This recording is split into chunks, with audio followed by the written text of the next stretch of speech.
وحشتوني كتير جدًا، ومعانا النهارده يا جماعة أكتر شخص استغلالي وبتاع مصلحته في الحياة، ممكن يعمل أي حاجة علشان مصلحته، حتى لو اتخلى عن عيلته والبنات والحب والأكل وكل حاجة، وعلى الرغم من كل ده في بنت كده بتيجي وتقول إن هي حبيبته وبتبات عنده في البيت قدام المدرسة كلها، لأ وكمان إيه بتقول كمان قدام أخوها شخصيًا، وإن هُم كمان عملوا حاجات كتير سوا، على الرغم يا جماعة إن والله العظيم بطلنا على الله، وما بيحبش البنات أصلًا، أنت متخيل يا صاحبي تكون قاعد كده في حالك وتلاقي المصيبة دي جاية لك لغاية عندك؟ هي دي قصتنا النهارده، بنبدأ ببطلنا الفقير جدًا وهو طالع الشقة بتاعته بيسمع صوت جاي من جوه الغرفة بتاعته عالي جدًا، ففي واحدة كده بتغني وهو بيتضايق جدًا وبيفتح الباب، إيه الصوت ده كله يا حيوانة في إيه؟ ويقف الصوت كله وهي بتتعدل كده، إيه يا اسطى في إيه؟ أمك مش علمتك إنك لما تخش على حد الغرفة كده بتخبط؟ خبط؟ خبط مين يا بنت المجنونة أنتِ؟ دي أوضتي أصلًا وبعدين أنتِ في شقتي، يعني أنتِ متخيلة مش أوضتي بس لأ في شقتي. زائد الأهم بس أنتِ معلية الصوت ليه؟ الجيران بيشتكوا، أنتِ كل مرة بتيجي فيها الجيران بيشتكوا ارحميني. وكمان عايز أسألِك سؤال بس، هي السماعة دي مش المفروض تشتغل اللي أنتِ معلقاها في رقبتِك، أنتِ لابساها ليه؟ وهي بتقول له طب أنت عارف أصلًا أنا لابساها ليه، إيه؟ هتعمل نفسك من بنها والّا إيه؟ طالما هي مش عاجباك أوي كده اتفضل شيلها وبطلنا كده لا، لا، لا شكرًا، شكرًا، يالّا من هنا يا بت وهي أنت لئيم أوي، أوي، افرض إني كنت باغيّر هدومي طيب وأنت داخل عليَّ، والّا أنت أصلًا كان نفسك في كده يا متحرش زبالة؟ وبتصوت كده جامد وبتقول الحقوني، الحقوني أنا عايزة الشرطة، فهنا بيقول لها شرطة طب خدي تحبي أرن لِك عليهم من عندي؟ مش معاكِ رصيد أو حاجة؟ يالّا قولي لهم إن أنتِ أساسًا في أوضتي، أنتِ بتعملي إيه جوّه شقتي وفي أوضتي اقنعيهم بقى، وهي بتقول له تحب تجيبهم ونشوف حوار في أوضتي دي؟ أصل أنا هاقول لهم إن أنت خاطفني، وتتوقع إن الشرطة هتصدقني والّا هتصدقك؟ حسبة بسيطة أنا البنت وأنت الراجل، ونفسه يخلص منهم مش عارف يعمل إيه، يا بنتي ارحمي أمي، فبيسألها أنتِ جبتِ المفتاح ده منين؟ فبتقول له كده ما لكش دعوة، بعدين أنت بتبص عليه ليه؟ إيه عايزه؟ عايزه؟ تعالَ خده، وهو طبعًا بيتضايق أكتر بيقول لها بطلي تسرقيه يا بنتي أنا مش خدته منِك قبل كده وقلت لِك ما تاخدوهوش تاني، وبعدين ريحتِك وحشة، امشي من هنا، وهنا بتقول له ريحتي وحشة أراهنك إن أنت هتقعد تشم والله الريحة بتاعتي عشان المكان كله بقى ريحته تحفة. وهو إيه القرف ده، وبيروح يجيب معطر وبيبخ في وشها، وبتقع طبعًا من على السرير وهي متضايقة جدًا، إيه اللي أنت بتعمله ده يا ابني؟ أنا في 1000 واحد يتمناني وهو حلو أوي الكلام ده، روحي لهم بقى والحقيهم وما تصدعنيش، فبتقوم كده وبتزعق له كده أنت بتعامل أختك الصغيرة كده يالا حيوان أنت، فهنا بيقول لها لا، لا، لا، لا اهدي بس اهدي عشان حسيت إن الطموح خدِك بعيد بس لأ هو أنتِ أخت صاحبي أنتِ مش أختي، وتفهمه كده إن طالما هي أخت صاحبه يبقى هي أخته، فهو صح، حلو المنطق ده، حلو يبقى اقطع علاقتي بصاحبي هو كمان شخصيًا، يالّا، وبتضحك كده وبتقول له أنت بتبقى ظريف أوي لمّا تكون متضايق، وبييجي له مكالمة كده مهمة وبيقول لها كده اطلعي برّه كده عشان المكالمة دي ما ينفعش يتسمع فيها أي صوت، وهي ليه يا ابني في إيه عيب عليك هو أنا هاتكلم؟ هافضل ساكتة، وهو طبعًا بيشك في حوار ساكتة دي، وتيرو هنا بيكلم عمه وبيقول له كده عامل إيه يا عمي والكلام دوّة، المهم هنا عمه بيقول له هو أنت مقدّم طلب عشان اللعبة بتاعتك تنضم للشركة بتاعتنا؟ كمان من غير أي امتحانات أو اختبارات ليها، يا ابني لازم يتعمل interview ليك وللناس، تيرو بيقول له ما أنت عمي والّا أنت مش واخد بالك والّا إيه؟ فعمه بيقول له لا، لا، لا، لا، لا، لأ، عمي وعمك دي هناك، ما فيش عندي الكلام ده، أنت هتروح تقدّم في الاختبارات ولو نجحت ابقى تعالَ لي، ما نجحتش في داهية، ولسه تيرو أساسًا هيرد عليه ويبجح معاه، افتكر إن هو خلاص هيشحت فلازم يطبل لعمه، وعمه هنا قال له تصدق صعبت عليَّ، لا، لا، لا، لأ صعبت عليَّ، أنا هاعمل معاك العقد ده بس بشرط واحد، بس قبل ما أعرّفك الشرط ده أنا عايز بس أتأكد من حاجة، هو أنت لسه single وما ارتبطتش بأي بنت صح؟ والتانية طبعًا بتسمع الكلام إيه ده عمه وبيسأله single هو عايزك تتجوز بنت عمك والّا إيه؟ وبتحاول كده تستغزه طبعًا وبتنونو كده جنبه وهو بيقول له إيه ده في إيه؟ في حاجة عندك والّا إيه بالضبط؟ فتيرو هنا بيقول له لا، لا معلش يا عمي بس أنا لسه شاري قطة جديد لانج، بس ما تخافش أنا هاسرّبها وأرمي أمها بإذن الله برّه، عشان أنا مش طايقها أساسًا. وعمه بيقول له طب حلو ده أنا كان نفسي أتبنى قطة أصلًا من زمان نوعها إيه؟ ممكن آخدها أصلًا منك، وطبعًا تيرو مش فاهم أي حاجة في القطط ولا يعرف أنواعها حتى، وهو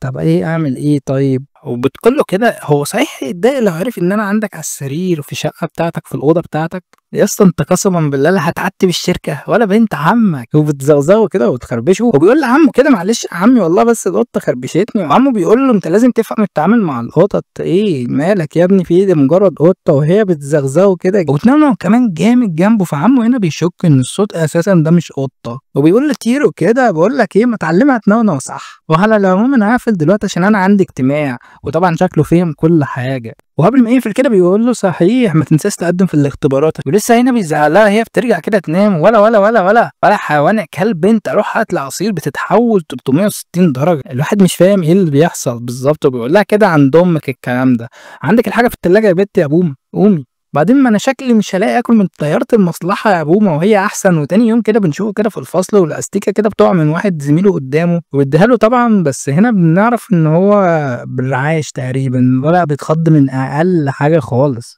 وبيقابل صاحب عمره التاني اللي هو اوزوما، بس طبعا هنقول عليه اوز.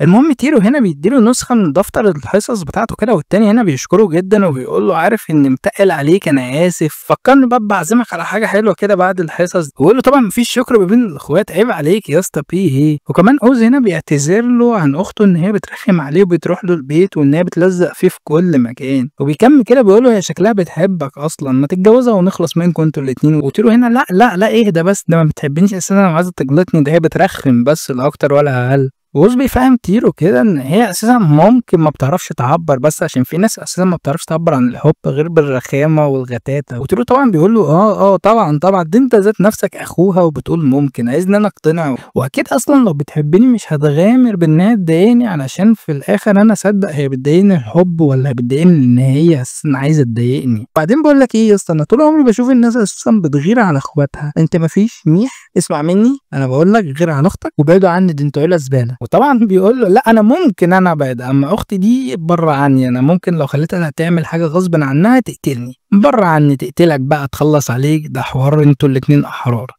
لا اختي ولا اعرفها. والمدرس طبعا بتخش عليهم كده بكل حزم وبتقول لهم كده من اولها كده اللي هسمع صوته وهطلع عينه، اللي مش هيحترم الحصه يطلع بره. وطبعا الواد ابو الرعاش ده اتخض في ساعتها على طول. وفي نهايه اليوم كده الواد الرعاش ده بيقول له كده الحق في واحده بطل حرفيا بتسال عليك، هي لسه داخله اصلا، هي في سنه اولى، انت تعرف حد سنه اولى لسه داخل؟ سرقت منها ايه يا اسطى ولا عملت لها ايه؟ انت عملت حاجه صح؟ وهو بيشوفها قول حامي امي بقى، ويقوم يقابلها كده والكل باصص عليهم كده وتقول له كده انا عايزاك على انفراد، وهو لا انفراد ايه قدام الناس دي، خلاص انت فضحتينا، سمعتي يا بوظ الله يخرب بيتك سمعتي باظت. وبتقول له كده خلاص تعالى روحني، فهو بيقول لها ماشي حاضر هستنى بس اخوك يجي ونروح كلنا سوا. وبتقول له لا ما احنا مش هنعوزه، وهو مستغرب طبعا مش هنعوزه ازاي. وهنا بتكمل كده وبتقول له لا ما افهمك اصل انا مروحه عندك في الشقه مش عندنا في البيت. وهو طبعا مخضوض، ابوس ايدك هتفضحيني اكتر من كده ايه، ابوس ايدك عمي لو عرف اساسا او شم خبر مش هيشغلني. وهي ايه ده انت كنت بتكدب عليا يعني كمان اعترفت لي بحبك اساسا كدب؟ ده ايه طيب اللي احنا عملناه مع بعض في الشقه امبارح ده، كنت بتضحك عليا عشان تاخد مرادك؟ وهو طبعا في عالم تاني، انت عبيطه يا بنتي ولا ايه، انت كنت بتضربيني امبارح لو مش واخده بالك يعني. وطبعا هي في موال تاني وعماله خلاص هتعيط، ايه اللي حصل واللي انت خدته ومش خدته، والكل هنا مصدوم، انتوا عملتوا ايه بالظبط امبارح؟ وهنا اخوها كده بيخش ايه ده وفي ايه وايه الزحمه دي، وهي بتسلم على اخوها كده وبتقول له لا مفيش، ده هما بس مجتمعين مش عارفه ليه يعني، كنت انا وحبيبي اللي هو قدامك كتير وده صاحبك كنا بس بنتكلم على حاجه في انفراد وهم حشريين. حبيب ارتبطته في ايه وتيرو هنا اقسم بالله ما حصل، والله ما اعرف اصلا هي جايه لي ليه. وبياخدها ويجري كده عشان نفهم كده في ايه. وهنا وز لا تعليق، مش هقدر اقول يعني كلام مش هيفهم في رقابه. وبنشوفهم كده بيتخانقوا وبنعرف كده ان هي بتعمل كل ده عشان عمه اساسا ساله ان هو مرتبط ولا لا، وشكت ان هو حرفيا عايزه يجوزه بنته. وبتتكلم كتير كده ان هي حرفيا مش هتخليه لا يرتبط ولا يحب ولا يتحب ولا يشتغل ولا يعمل اي حاجه في حياته. هو طبعا في عالم تاني، انا اكلت ورثك يا بنتي، يعني انا عملت لك حاجه وحشه طيب وانت صغيره، وجاب اخره فبيسيبها ويمشي كده، وهي بتمسكه كده وبتحضنه جامد وبتقول له انت غبي قوي ليه، انت ما بتفهمش اي حاجه، انا كل اللي كنت عايزاه انك تشوفني بس عشان انت حرفيا مش شايف اي حاجه غير اللعبه اللي انت مصممها والشغل بتاعك، انا كان كل املي انك تحبني زي ما انت بتحب شغلك كده. قلت له طبعا قلبه بيدق يا جماعه، البت قمر حرفيا، وبدا يحس كده ولسه هيقول لها ان هو بيحبها هو كمان ويكمل، وهي طبعا بتضحك جامد. احنا حرفيا يعني ضحك، بتفكّرني بأنمي كده قديم. بتقول لي: "معلش، معلش، معلش بس أنت عارفني باحب أمثّل بس، فكان نِفْسي أجرّب بس إحساس الحُب وكده وأشوفه بيعمل إيه، بس أنت وقعت على طول دبشة بتُقع، ومعلش بقى أنت اتعشّمت بقى، لا، لا، بإذن الله تيجي لك واحدة أحلى منّي معلش، معلش." وصحيح رأيك فيّا إيه، باعرف أمثّل؟ تعتقد إن أنا ممكن أقدّم تمثيل أو إخراج أو أي حاجة من الحاجات دي في المجال يعني ده؟ وصحيح مال ودانك كده احمرّت كده ليه، إيه يا اسطى كده؟ لأ، لأ، لأ، لأ، اهدى، اهدى، أنا اعترفت لك بحُب بس ما قُلتلكش تعالَ نعمل حاجة فاهم، يعني اهدى، اهدى، اهدى يا بابا اهدى. وبيتضايق طبعًا وبيضربها، فهي هنا بتجري وهو طبعًا بيجري وراها وبيضربها تاني، وبعديها كده بنشوفه كده مع عمه، وتيرو هنا بيفضل يشكره كده إن هو أصلًا قبل يقابله، مش عارف عم إيه بالضبط ده عيلة واطية، وعمه بيفهمه طبعًا إن في شخص كده هيقابله، وبيحكي له كده إن هو استغرب أصلًا إن تيرو حرفيًا عرف يصمم لعبة بمفرده، وتيرو هنا بيقول له: "لأ، لأ، لأ، اهدى بس ثانية، أنا حرفيًا ما صممتهاش بمفردي، أنا في أشخاص كتير حرفيًا ساعدوني فيها وهُم الأساسيين 5." وطبعًا أوز ده هو اللي مصمم اللعبة حرفيًا، وتيرو المنتج والمخرج مع بعض، وفي 3 تانيين اللي بيكتبوا السيناريو ومؤدي الصوت والرسام وكده، ولسه كده هنعرفهم قدّام. بيكمل كده إن اللعبة دي عدّت مليون تنزيل، وإن في ناس كتير حرفيًا ما تعرفهمش بس عارفة الأشخاص والشخصيات اللي في اللعبة الوهمية. وبيحكي كده إن حاجة عظيمة إن هم عرفوا أساسًا يعلّقوا الناس بالشخصيات الوهمية دي، وتيرو طبعًا بيقطع كلامه ويقول له: "إيه ده، إيه ده، لأ ثانية ما تفخّمش فيها كده كتير، إحنا مجرد لعبة في بحر، أنت حرفيًا مالك 70، 80% من ألعاب العالم كلّها، أنت بتعدّي ال1.000.000,000 تنزيل كل شهر، أنا مين وأنت مين؟ وبعدين إيه الشروط اللي طلبتها منّي في التليفون دي بالضبط عشان عايز أعرفها؟" بيقول له: "استنى بس كده شوية، الشخص اللي جاي معانا ده هييجي وهيحكي لك على كل حاجة." وطبعًا هنا هو في حتّة تانية، بيفكّر هو ممكن يطلب منّه ورق إيه تبع اللعبة، وبيبُص كده على الشنطة بيقول هو الورق اللي معايا ده يكفّي وكل المعلومات دي والّا لأ، وبتخش الندّلة هنا عشان الطلبات، وعمه هنا بيقول لها كده في على فكرة شخص تالت أهو، إيه الإيد القمر والشعر التحفة ده، باقول لِك إيه، وراكِ حاجة بالليل؟ الساعة 20:00 كده أو 21:00 كده نخرج خروجة حلوة. وتيرو مصدوم في عمه، إيه ده أنت بتعاكسها والّا إيه؟ وبتجري كده البت خلاص ما هو الراجل متصابي، وبيقول له: "ما ينفعش وعيب وإيه اللي أنت بتعمله ده يا عمي؟" وعمه طبعًا في حتة تانية ويقول له إن الحياة ما بتتعاشش غير مرة واحدة، وطبعًا هي مش هتعرف إن أنا باحبها غير لمّا باقول لها، فعشان كده اعترفت لها. وبيكمل كلام كده إن هو لو اعترف لها مرتين 3 كده خلاص هتوافق، وتيرو هنا لمّا حس إن هو راجل كبير وخرّف قال يجاريه، بس لمّا افتكر الشرط افتكر إن فيها حاجة فيها ارتباط وجواز وبنات، وقال ممكن يكون مش عايزني أكون باحب البنات أو كده، فقال يخلع هو ويروح الحمام، عشان ممكن يكون ده اختبار أساسًا ومستنيه يعرف هو بيحب البنات والّا لأ. وهو ماشي طبعًا عمّال يقول أنا لازم أبقى كلب الرئيس التنفيذي اللي هو عمه، وهاعمل له أي حاجة، أنا لازم أبقى عصفورته، وعمّال يكرر الكلام كده، حرفيًا بطلنا كلب لمصلحته، أنتم لسه ما عرفتوش حاجة استنوا بس قدّام. ولسه بيفتح باب الحمام كده بيلاقي واحدة حرفيًا جوّه، إيه الصدمة دي في إيه؟ وبتصوت كده مرّة واحدة كده وبتضربه، وبنروح كده لأخت أوزو وهي متضايقة جدًا وقاعدة أساسًا مع واحدة تانية. طبعًا ما فيش حد اتضايق فيه عشان كده هي قاعدة زهقانة، وتوي هنا بتقول لها: "مالِك متضايقة ليه؟ هو هيخلّص مع عمه كده وابقى ضايقي فيه براحتك." وبنروح نشوف تيرو كده وبيقول كده لعمه: "مين البت دي؟ ده مين يا عم؟" طبعًا عمه مستغرب جدًا بيقول له: "إيه ده في إيه؟ أنت نسيتها والّا إيه؟ أنا عارف إن إحنا بُعدنا جدًا لمّا أنا اختنيت، بس برضه دي بنت عمك يعني، لمّا كنا فُقرا يا كلب كانت بتلعب معاك عادي." المهم بس باقول لك بس الحوار الشرط اللي أنا قُلت لك عليه ده إن هو إنك تكون حبيب بنتي المزيف لغاية لمّا تتخرج، والتاني كده حبيب مين؟ مين مزيف كمان؟ وعمه مزيف أنت إيه؟ أنت نسيت نفسك والّا إيه؟ أنت حسالة كلب فقير أساسًا من العيلة بتاعتنا، أنت جربوع يالا. هتبص لك ده انت ابو تبوله يا ابني، يا ابني انت كحيان، انت كحيان يا محمد. هو تفتكر إنك ممكن تتجوز بنتي والّا حاجة، وهي بتقول له إن العقاب ده شديد جدًا عليها وإن هي ما عملتش حاجة تستاهل العقاب ده، وبنعرف طبعًا إن هي أساسًا في مدرسة دولية للبنات فقط وحرفيًا من أكبر مدارس اليابان، وهتنتقل لمدرسة تيرو الحكومية الفقيرة عادي خالص، وتيرو هنا مستغرب وبيقول له: "إيه ده اشمعنى في إيه؟ ده أنت ملياردير يا عم في إيه؟" ولسه هيجاوبه ويقول له بس البت هنا قطعت كلامه كده وتقول له: "لا، لا، لا ما تقولش أي حاجة، ده حسالة ما ينفعش يعرف أي حاجة عني، ده كلب ذليل." وتيرو هنا مش قادر يتكلم حرفيًا وهو عمّال يطبل، لإن حرفيًا مصلحته مع عمه، فعادي ممكن يستحمل أي حاجة، حرفيًا بطلنا كلب لمصلحته. قال له: "بس ده أنتم لسه هتشوفوا عظمة حرفيًا." وبيهدّي نفسه عادي، عادي مش لازم أعرف، دي حاجات خصوصيات ما ينفعش فعلًا أعرفها، بنت حضرتك عندها حق. انا خدام تحت جزمتكم يا عمي. وبعدين ده ما يعتبرش شرط اصلا، يعني دي بنت عمي، ده انا المفروض اخدمها، لو حاجه زي كده تخدمها انا معاكوا. عمو هنا بيسأل مشير وبنته وتقول له خلاص طالما ده قرارك وان هو كده كده مزيف فعادي مش مهم، عشان ابعد الناس عني يعني. وطبعا بنعرف ان عمو عايز كل الموضوع ده عشان يبعد اي راجل عنها، لما يعرف ان هي مرتبطه فمش هيكلمها. وتيرو بيمد ايده كده ليها علشان يسلم بس هي بتخبطه، انت ولا اوعى تنسى اللي انت لسه عامله في الحمام، لا ده حساله فوق كده.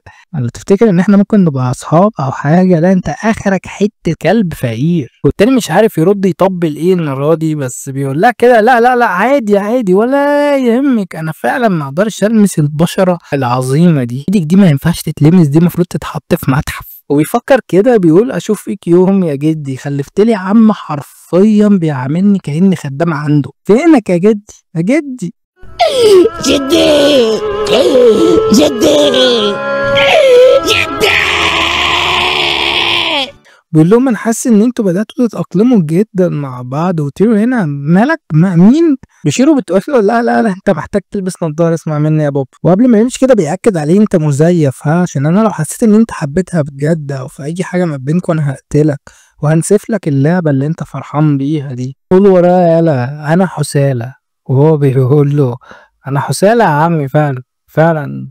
وهي متضايقه طبعا ان هو ما عندوش اي شخصيه نهائيا خالص، وهو بيفكر كده انا ليه محاط بالناس اللي بتطلع عيني دايما، اذا كانت هي ولا التانية. وبيجي كده اليوم اللي بعده بنشوفه كده بيحط الجزمه في الخزنه، واخت اوس كده بتقول له مالك كده متغير ليه النهارده، واخد جنب كده جدا. وصحيح عملت ايه مع عمك كده وهو بيمشي كده وهي بتمشي وراه. في نفس اللحظه كده بنشوف ماشيرو بتعرف عن نفسها كده وبتكون بتتراش حرفيا عشان مدرستها كلها بنات وهي ما اتعاملتش مع اي راجل قبل كده. ولما حست كده ان كل الشباب بيبصوا لها كده قالت ان هي مرتبطه بتيرو.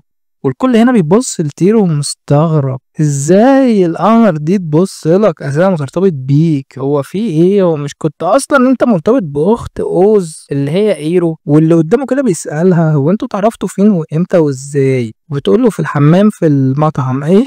الله يخرب بيتك، انا لو ما اشتغلتش مع ابويا انا هشحت اقسم بالله، حتى اصحابي هيشوفوني ان انا زباله ومنحرفه اصلا. وهي بترتبك كده حرفيا بتقول لهم كده محدش يسالني اي اسئله تاني عشان انا بهبل في الكلام. وطبعا اول ما بتقعد التاني بيطبل يا ريت اكون تحت حسن ظن حضرتك يا فندم. وطبعا هي بتتضايق، عيل منحرف بيكلمني ولا بص قدامك يالا انت هتاخد عليا ولا ايه؟ هو اتخض، ايه ده انت بتتحولي بسرعه كده ليه؟ ويقول لها كده مالك فيه؟ فبتقول له كده بس يلا حسال يلا ولا هش وما تبصليش اصلا. وعلى فكره انا مش مهتميه نهائيا بخطط ابويا والهبل ده كله، عشان كل ده كان غصب عني. ووز هنا بيخش كده يا ابن اللعيبه جبتها منين دي؟ ما تجيب لي اختها. بعدها كده بيحكي لأوز كده كل حاجة، بيقول له كده طيب ويروها طيب هتعمل معاها ايه؟ دي بتحبك يا ابني. وما ردش عليه. فالتاني بيقول له ده خلاص انا راح اشتري حاجة كده. والولد ابو الرعاش ده بيقول له انت ما قلتليش ليه يا اسطى؟ ما قلتليش ليه؟ عندك حالتين يا ابن اللعيبة، بعدين انت هتعمل ايه صحيح مع اللي انت مرتبط بيها البطل اللي جات لك امبارح دي؟ ده كانت بتروح لك الشقه يا ابني، ده لو عرفت هتنفخ. شيرو طبعا بتتعصب جدا من الكلام ده وبتقوم، بس بتقعد تاني وبتعمل نفسها مش مهتميه اصلا. وشيرو هنا لما حاسس ان الحوار كده بيطلع بره ايده فبيقول له كده بقول لك ايه البت دي اولا دي اخته اللي هو قاعد ورايا ده، وبيفهمه ان هو اصلا مستحيل ان هو يفكر فيها كده. وبيقول له كده بقول لك ايه مش بتحب المدرسه بتاعتنا؟ انا سمعت ان هي بتحب الناس المعضلات وكده، خد ده اشتراك جيم سنه كامله امشي وغور من وش. وفعلا بياخده ويجري. وبعدها كده بتقول له ولا كلب انت روح هات لي حاجه كلها انا جعانه. وهو ايه اجيب لك ايه يعني؟ فبتقول له سوشي.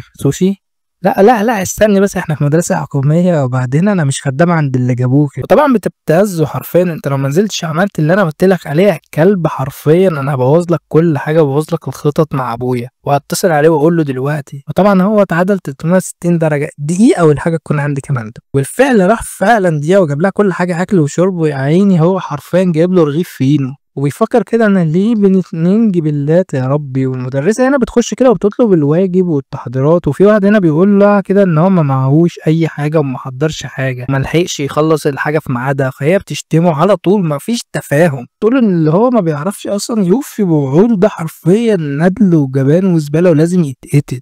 وبنعرف طبعا ان هي شتيمه جدا وان الشتيمه عندها اسرع من الكلام. وفي نهايه الحصه كده بتقول لتيرو عايزاك في اخر اليوم كده تعالى عدى عليا في مكتب التأديب. والكل هنا مستغرب ايه ده يا ابني انت عملت لها ايه؟ والولد اللي قدام هنا بيقول انت كنت بتسربني. حبيبة القلب، شكلك انت اللي بتحبها. وبعدها كده بيروح لها كده وبنشوف ان حرفيا المكتب عبارة عن حرفيا سجن.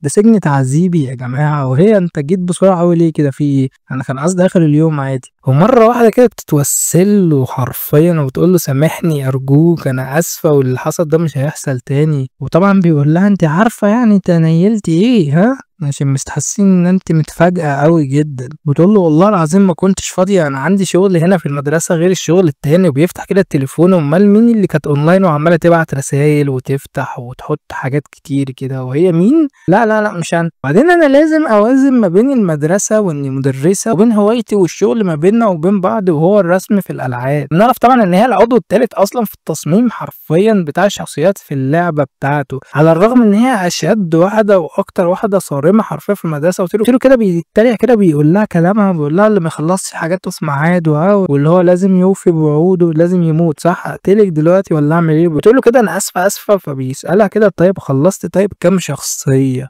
وريني انت عملت ايه؟ وهي بتقول له انا بص انا هنا بالظبط. هو طبعا لما بيبص بيلاقي الصفحه بيضه جدا وان هي ما عملتش اي حاجه خالص، وبيمسكها كده عايز يحطها حرفيا في الطور اللي قدامنا ده ويولع فيها. ولا هو انا في ابتدائي يا بنتي تضحك عليا؟ ما هو الصفحه بيضه ايه؟ وبتحاول تثبته كده. لا لا لا لا ايه ده انا رسمت على فكره رسمتك في قلبي. فبيضربها. قلبي مين؟ قلبي مين؟ انا مال انا بقلبك؟ انا هشحت، انا عايز فلوس حرفيا، لازم الحاجه تتعمل. وطبعا بنعرف ان حرفيا بطلنا اهم حاجه عنده في حياته مصالحه وفلوس، مش مهم عنده بنات ولا اي حاجه خالص. وبيفتكر كده لما اتعرف عليها كده وهي كانت حرفيا في معرض للمانجا، حرفيا حاجات للكبار فقط يا جماعه. مانجا حرفيا زباله ورسومات زباله. ولما راح يشوف مين الرسام كده بيشوفها كده حرفيا المدرسه بتاعته وشكلها كان زباله.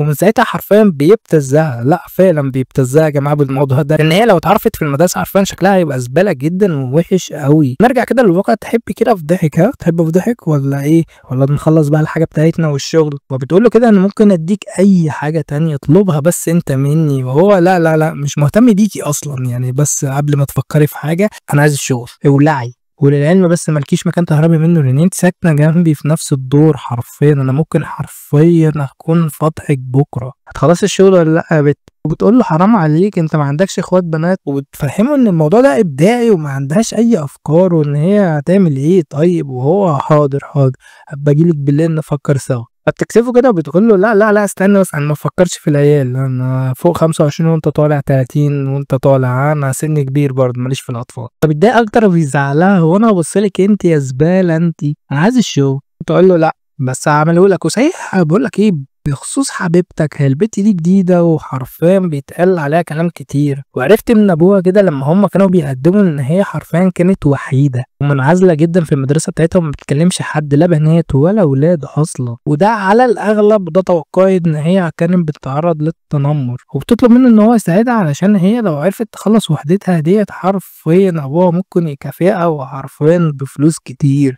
واحتمال تترقى. وهو لما عرف ان فيها فلوس بيوافق على طول. وهي بتقول له انت فعلا احسن طالب عندي واحسن حد عرفته في حياتي. وبتطبل كده ومتلحقش حرفيا تكمل بيقطع كلامها. لا لا لا لا فوقي، ده انا اللي معلمك يعني ايه تطبيل. لا فوقي كده ما تثبتنيش بالكلام، انا حرفيا مش فارق معايا اي حاجه غير الفلوس. وبيروح لبنت عمه كده عشان يروحها كده وهي بتشتمه وما طلبش مني يالا حسالة يالا بتاع الحمامات يالا. والناس طبعا شايفاهم ان هما بيحبوا بعض وان هي بس من النوع اللي بتتكسف ما بتحبش تبين حبها قدام الناس، وهي بتتكسف اكتر وبتجري. جوزي هنا الله عصفورين بيحبوا بعض. وتيرو كده اتريق يابا اتريق انت هتمشي معايا ولا لا؟ بنعرف ان هو عنده حاجات فطبعا بيروح لوحده. وهو مروح كده بيحط حاجته في الخزنه. اخت اوز بتقابله في وشه. عايزه ايه مني يا بت؟ عايزه ايه؟ وهنا بتقول له لا انا حسيت بس ان انت فرحان قوي فقلت اجي اضايقك واعكنن عليك عيشتك الصراحه يعني عشان ما اكدبش. وهو يلا بت من هنا. ويقول لها طبعا يلا بت من هنا وبطلت تلزيق. بطلت تلزيق. فبتلزق فيه اكتر وبتقول له كده انت متاكد بس من الموضوع ان انت مش عايز التلزيق؟ بس في احساس هيبقى حلو هنا دلوقتي. وكمان في مشكله بس انا نسيت البس حاجات كده وفي نفس الوقت القميص ده زرايره اتقطعت. عندك مشكله الناس لو اتفرجت عليا؟ شكلك هيبقى وحش قوي يعني. معروف ان انا حبيبتك وتركبهم. بيقول لها يا بنت انا بكرهك، يا بنتي بكرهك بكرهك. وعمال يفكر كده ان لو حد شافها كده وقال لبنت عمه او بنت عمه نفسها لو شافته حرفيا عمه هيحط عليه ومش هيعرف يمضي العقد حرفيا ما بين الشركه وبينه، والقميص هنا مقطوع يعني حرفيا هيعمل ايه ومش عارف يعمل ايه خالص. فبيشيلها كده مره واحده كده وهي بتقول له انت بتعمل ايه يالا مجنون يالا. فبطلنا ايه مش انت قلت لي القميص مقطوع؟ هشيلك عشان نروحك عشان نخلص وهسلك اي طريق مختصر عشان ما حدش يشوفنا. وبيجري بيها مره واحده كده عشان ما حدش يشوفهم خالص. فبتقول له كده خلاص خلاص خلاص اقف انا اسفه والله العظيم انا بكدب عليك اصلا مفيش اي حاجه من دي حرفيا حقيقيه. ومره واحده كده بيسيبها حرفيا يلا بت يلا بت. وهي بتقول له ايه ده ايه اللقم ده انت لئيم يلا. وهم مروحين كده بيسالها كده ازاي يا صاحب صحيح واحده مزعجه وبتكرهني جدا وللعلم هي منعزله شويه وعايزه ابقى لازقه ليها كده زي ما انت بتزعي. وتقول له ايه ده وانت تعرف بنت غيري كده وبيحكي لها كده كل حاجه حرفيا. وتقول له مش عايز تسيبها وحيده يعني ماشي يا عم هساعدك. ده طبعا لان عارفه انك واطي مش هتحبها عارفاك والله بتحب الفلوس حرفيا اكتر من نفسك. تحكي له كده شويه حاجات كده وبنشوفه كده بعدها مره بيرجع لها ومره بيشيل لها الشنط مره كده بيقلب كلب حرفيا قدام الناس كلها وبيجيب طوق وبيديهولها. بس هي طبعا بتتضايق اكتر وبتشده حرفيا من الطوق وتاخده كده وبتقول له ايه ده ولا اقعد كده بقى في حته. انت عارف ان انا بكره الحوارات دي صح؟ ايه اللي انت نيبته ده بقى يعني مين قال لك تعمل كده ولا في ايه؟ طبعا هو بيفكر في قروها بنت الكلب ضحكت عليا قالت لي قلب الانثى ان اقلب لها كلب هتحبني على طول. وتقول له انت بتضايقني صح عشان انا بكرهك ولا ايه بالظبط؟ وطبعا بيحاول يفهمها ان هو لا والله العظيم انا ما بكرهكيش نهائيا انا نفسي اعمل لك اي حاجه بس عشان افك بس عنك شويه واخليكي اجتماعيه. واصلا انا عايز عقد الشغل مش عايز اي حاجه تانية. انا عايز المصلحه وابوكي قفل المصلحه بامك ماليش فيه. طبعا مره واحده انتوا مطولين ولا ايه عايزه اتفرج على البوس هتبوسوا امتى؟ وتقول لها انت مين طبعا. فبتقول لها كده انا اللي علمته يبقى كلب اشكريني. هو الكلب ده انا. ولما بيتخانقوا كده قدامها كده بتفهم ان هما شكلهم بيحبوا بعض. ولما بيسالها كده بتقول له كده وانت مالك خليك في القطه بتاعتك القطه. اصل انا ابويا حكى لي كده عن القطه اللي كانت بتنونو عندك يا بتاع القطط يا زباله مش كفايه عليك الحمامات يالا فوق عليكوا على كزره. وراك بتبص لها كده شكلها زعلت يا اسطى. هو ده بسبب ايه؟ وديرو تخيلي مش عارف تخيلي ممكن بسببك يا بومه مثلا. ايه اللي انت قلتي لي ان انا اعمله ده؟ ولما بيروحوا كده بيلاقيها في وشه حرفيا وبتقول لهم ايه ده انتوا ماشيين ورايا ليه عايزين مني ايه؟ وتيرو لا والله العظيم انا عايش هنا قسما بالله. بيقولوا وانا عايش هنا انا كمان. فشيرو كده بتقول لهم ايه ده في ايه انتوا مش قرايب اصلا في ايه بالظبط انتوا بتعملوا ايه هنا؟ فبتقول لها انا اخته. فايه ده اخته ازاي اخت؟ انا عارفه ان هو ما عندوش اخوات. فبتفهمها كده لا انا اخت صاحبه. فاخت صاحبه يعني اخته. اما شيرو اخت صاحب لا مع كده يعني انتوا غربة عن بعض وانتوا كده زباله. ولا كقذر انا قلت روحوا يلا على زباله والله لا بلغ عليكم يا ولاد الجزم. فتيرو بيحاول يفهمها كده والله العظيم ما اعرفها ولا مرتبط بيها ولا ليها علاقه بيها. هي في الشقه اللي جنبي فاهمي بس في الشقه اللي جنبي وفي واحده جنبنا حرفيا دي المدرسه بتاعتنا عشان بس انت متلخبطه. انا مفيش بنت مسكت ايدها في حياتي. البيت ده طاهر وهيفضل طول عمره طاهر. لا البيت ده طاهر وهيفضل طول عمره طاهر يمه المطهر 7 مرات 7 مرات. وتخش طبعا وبتقفل على نفسها مره واحده كده. هنا بيقول لها والله العظيم اللي خليكي اجتماعيه برضه واحكي كل مشاكلك النفسيه دي باذن الله. انا مش هرجع شحات تاني. انا والله العظيم اللي اطلع مصلحتي من ابوكي. تاني يوم كده بيجمع كل اللي في الطابق حرفيا. وعلى فكره هم دول اللي موجودين في اللعبه برضه. ويقول لهم كده ان هو هيعمل حفله ترحيبيه بما ان اصلا بنت عمه حرفيا كان الطابق بتاعهم في نفس العماره كده وهيعيشوا مع بعض حرفيا في نفس المبنى. فيروح كده تتوقع ان هي تعبرك اصلا ده هي مش طايقاك يا اسطى. البت دفت علينا وشويه هترمينا بالطوب لو مش واخد بالك يعني. وهو ما تخافيش انا عندي خطه ان انا اجيبها الحفله دي بالعافيه. وسوم هنا بتشرب كتير جدا وبتبوظ الدنيا. وراها هنا مطيعه قوي يا جماعه بتلم الاكل. هي كان غريب بحالات كتير وبشخصيات كتير وبيفضل يتكلم كده مع اوز كتير كده في الحوارات والشغل وفي البرمجه. وبنعرف كده ان اوز هيتاخر في التقديم الشغل المره دي. فسوم هنا بتقول له اتاخر براحتك. وده طبعا لانها متاخره هي كمان. بيسال عن ماكي اللي هي بتالف القصص معاهم ودي الرابعه بتاعتهم. وبنعرف ان هو مشغول جدا وان هو اصلا فاز من كام سنه كده بجائزه افضل روايه في اليابان. فما عندوش اي وقت. وباع اكتر من 3 مليون نسخه اصلا والبلد مليونير. وبيتكلم كده عن القصه بتاعت اللعبه واللي حرفيا اسمها التحالف الطابق الخامس. اسم على مسمى. طبعا بطلنا كان باعت جواب زي اي حد وبالصدفه رد عليه ووافق، وبنشوف كده سو سكرانه حرفيا وعماله تقول له كده تعالى انا عايزاك ومش عايزاك وحاجات كده غريبه ملناش دعوه بيها، احنا عالم محترمه. وبنشوف كده ان قبل الحفله بالظبط ب6 ايام بيرن الجرس بتاعها حرفيا بتاع 100 مره وهي مش عايزه ترد، ولما ردت كده بتقول له انت بتنيل ايه دلوقتي يا اسطى؟ يا اسطى احنا في اجازه، ترن الجرس عليا ليه؟ ولسه بيقول لها في حفله كده وانت مدوره، راح تقفل الباب في وشه. ما ردتش اصلا. وبعدها كده بيوم لما بيرن الجرس تاني بتكون اصلا قطعت السلك بتاع الجرس وفصلت الكهرباء عن الجرس، فملالها الصندوق بتاعها كله حرفيا دعوات عشان تقبل وتشوفه بالعافيه. وقبل 4 ايام بالظبط بيكون يحدف عليها كده رسائل صغيره كده في الفصل وهي مش عايزه تكلمه، برضه مش عايزه اكلمه ولا مش جاي. وهنا بيطلب منها رقم الواتساب بتاعها، وهنا بتقول له على جثتي، عارف جثتي اول ما اموت ابقى امسك التليفون بتاعي بقى واشوف الرقم. بعدها بيوم كده بيطلب منها الدفتر بتاعها كده علشان يحاول يفتح معاها اي كلام يعني، وهي غور يلا من وش يلا ولا يمشي يلا. وقبلها بيومين كده عمال يزن عليها وهي بتبص له كده نظرات المتحرش حرفيا وبتتف عليه. وقبل الحفله بيوم كده لما فقد الامل خالص وقف قدام الناس وقال يطلب الموضوع منها قدام الناس في العلن، هتيجي الحفله بتاعتك احنا عاملينها على شرفك اصلا، ومفكره ان هي تتكسف وتوافق بس بتشتمه بامه وبتمشي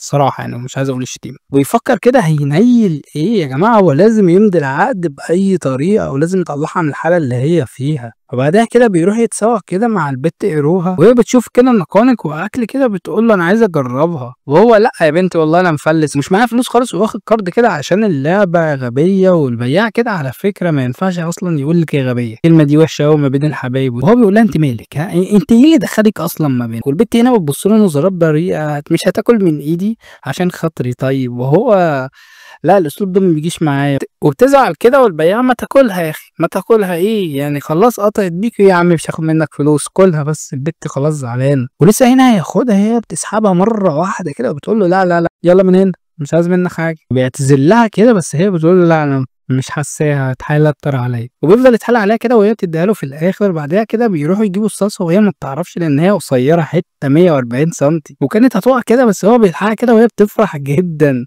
ان هو مسكها اصلا. ونشوف كده مشيله كده بتعيط بالليل وبتقول مستحيل كده اروح، ويوم الحفله كده بيجي وهي بتقوم اصلا بسرعه بعد الجرس حرفيا، اول ما الجرس بيرن بتجري وبيبص كده في التليفون وبيقول يلا الخطه بيع علشان نختني، احنا مش هنفضل فقراء. ويروح لها كده وهي بتقول له كده انا هصوت على فكره والم عليك الناس، انت جاي ورايا ليه؟ وبيفهمها كده ان هو خلاص اصلا الحفله اتلغت وان هو مش عايز اي حاجه خالص منها نهائيا، وان هو عايز بس يروحها معاه، هما كده كده ساكنين في نفس المبنى فيلا. فهي بتقول له احلف كده وهو بيحلف لها، بس هي طبعا ما بتصدقش الكلام، باين جدا ان هو كده.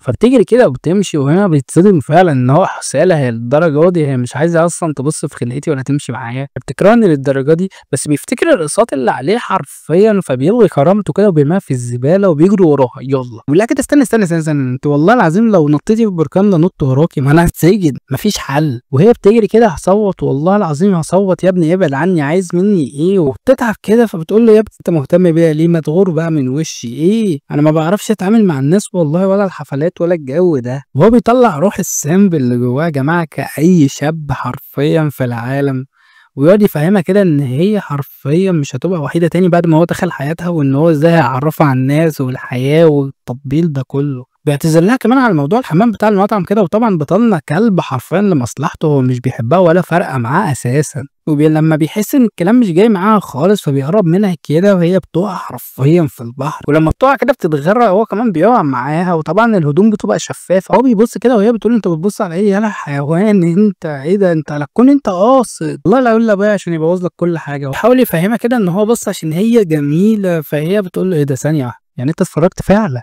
والله لا الا ابوي، هلا تفتكرني يالا زي الرخيصه بتاعتك يالا عيروها يالا دي رخيصه يالا. بتحاول تقوم كده بس ما بتلحقش تكمل وبتقع كده وبتتزحلق، بس هو بيلحقها وهي طبعا فهمته غلط تاني، وبيقول لها والله العظيم والله بحاول على حاجه، انا ما عايز قسما بالله انا عايز العقد، مش هروح له بنته مكسوره وكمان الموضوع هيبقى بسببي فشكلي هيبقى زباله. طلعوا كده من الماء غرقانين وبيحاولوا ان يشوفوا نفسهم كده، بيقول لها انت حرفيا تعبتيني. وهنا بتقول له ايه ده انا مش المفروض انا اللي اقول لك كده؟ ما يا ابني انا مش بتاعت حفلات، انت عايز تجيبني بالعافيه ليه؟ بيقول لها كده تخيلي اصلا لو حد عدى كده من جنبنا هم اصلا معتقدين ان احنا مرتبطين وانت قايله كده قدامهم في الفصل، وبتقعد تضحك كده، بيقول لها كده قلبك وحش قوي على فكره، ها قلبك وحش وشايل مني من ساعه المطعم. هي بترد عليه بكل بجاحه، قلبي وحش ومطعم وشايله. يلا قلب وحش مين يلا؟ ده انت اكتر واحد قلبك اسود حرفيا عرفته في حياتي. انت حرفيا بتاع مصلحتك، انت اساسا قابل كل اللي بيحصل فيك لاجل اللعبه والشهره والفلوس وكل حاجه، اساسا مش فارقه معاك. انت اكتر واحد حرفيا حسالة